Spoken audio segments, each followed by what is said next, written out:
Did you know our cells are constantly recycling old or damaged proteins? This process is crucial for maintaining cellular health, and it's driven by a system called proteasomal ubiquitination. Here's how it works. When a protein is no longer needed or becomes damaged, the cell tags it with a small molecule called ubiquitin. This tag is like a disposal signal. Once a protein has multiple ubiquitin tags, it's sent to the proteasome, a large protein complex that acts like a cellular shredder.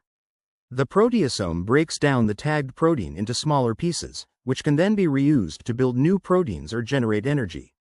This recycling keeps cells functioning properly, removing potentially toxic proteins that could lead to diseases if left unchecked. Now, how can we boost this system? Exercise plays a big role. Studies show that physical activity increases proteasome activity, helping cells clear out damaged proteins more efficiently.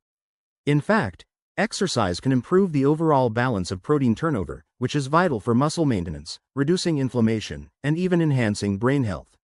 Regular aerobic exercises like running or swimming can stimulate this process, while strength training also boosts protein breakdown and synthesis in muscles. In summary, proteasomal ubiquitination is our cell's way of cleaning up and recycling proteins. And the great news? You can help your cells do this more efficiently by staying active. So, next time you hit the gym or go for a walk, remember that you're not just exercising your body. You're also giving your cells a much-needed tune-up.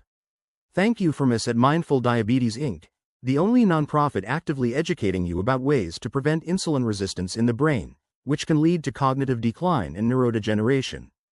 Have a blessed day, and remember to tell your loved ones you love them every time you talk to them.